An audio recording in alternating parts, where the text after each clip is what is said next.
Okay, friends, so what I've got here is we've got a simulator with 3 dice, a green, a white, and a red one, because I'm Italian, that are rolling in Excel. Now, in case you don't understand how Excel can roll dice, it can't. I have to kind of cheat to make it roll dice. So what I do is I come over here and I use what's called the random number or the rand between command to generate 3 random numbers. So right now, 6, 3, and 5 are those rand numbers. You can see the command up here, rand between. And then all I did over here in the with the 3 dice is I used some really fun coding and some if-then statements to make the dots show up. You don't have to worry about any of that. All you got to do is look at the dice as they go by. So every time I re-randomize, you can simulate the act of throwing 3 more dice. So right there, I got a 6, a 4, and a 3. Right here, I got a 4, a 5, and a 3. Right here, I got a 6, a 1, and a 5, and so forth and so on. And if you're feeling saucy, you can just hold down the F9 button, and they'll just keep on rolling while you go. Now, what you might also notice is right under that, there's a little box that says number of 6s on the current roll. I'm going to let go real quick. Currently, right above that, there are no 6s. There's a 5, a 3, and a 4. So that's why that says 0. There are no 6s currently. If I hit F9 again, now there are 2 6s and a 1. But 2 6s. We're only keeping track of the 6s because, as I told you to do in the quiz, we're going to bet on 6. Doesn't matter what number you bet on. We'll come back to that statement next week in the quiz. But I'm choosing arbitrarily to bet on 6. Let's roll again. I got 1 6 that time.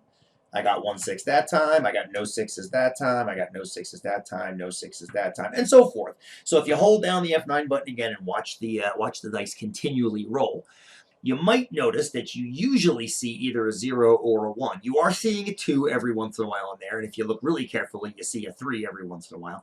But you're usually only seeing either 0 or 1. So that means you're usually not getting 6, or you're usually only getting 1 6. Okay, we'll come back to that in the quiz too. So I'm just going to let go for a second. Having said that, it's sitting on 2 right now.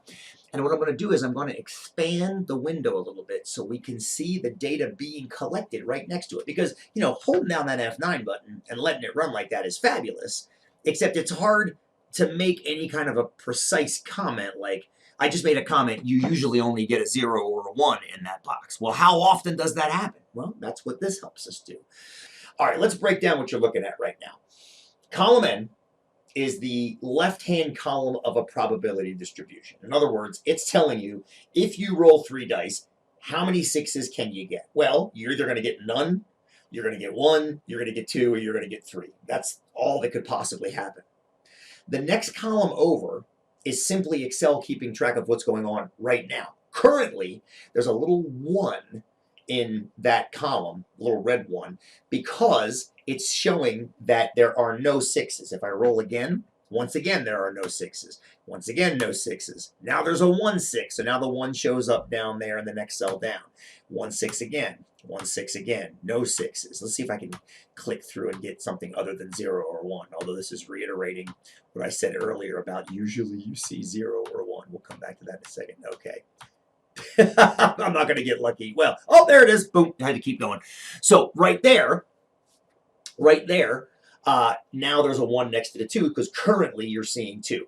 If that's confusing you, if column O is confusing you, then you can ignore it. You can also hide that if you want. You can just hide the column. You can just go like that. There you go. Over here in column P, this is cumulatively keeping track of everything that's happened. So far, since I've opened the spreadsheet, 1,508 times we haven't seen any 6s, 892 times we've seen 1, 181 times we've seen 2, and 13 times we've seen 3. Okay, that's kind of cool. So I've run this thing 2,594 times, and that's all great. And if I hold down the F9 button again and let it continue, it's going to keep increasing the entire time. As the experiment is running, those cumulative numbers are going up, some faster than others. And again, that's the whole point of probabilities, being able to measure that. But you'll notice that the numbers of 2 and 3, these bottom 2, are changing much slower than the 0 and 1s up top. Now, why is that? Well, that's where the Q column, I'm going to hide the cumulative count column, hide this. This right here is your true probability distribution. So in other words, what you're seeing is these are the counts turned into percentages. And if you like them better, we can actually make them percentages. And let's give it a couple decimals, shall we? Let's increase the decimal a little bit just so we get a little bit more precision. There we go. So now you'll notice that even though those cumulative counts are changing, let me unhide this real quick. Unhide. Even though the cumulative counts are changing, the percentages are not changing very much. And there's a simple mathematical reason for that. It's because the dice are behaving in a probabilistic fashion. The probability is known to us. Well, it's known to the spreadsheet, and it's known to the dice that are falling. Even though the cumulative numbers are increasing, they're increasing proportionally. So I'm going to rehide this. Rehide. So this is what we've been studying in class or in the videos, depending on if you're face-to-face or online. This is the probability distribution.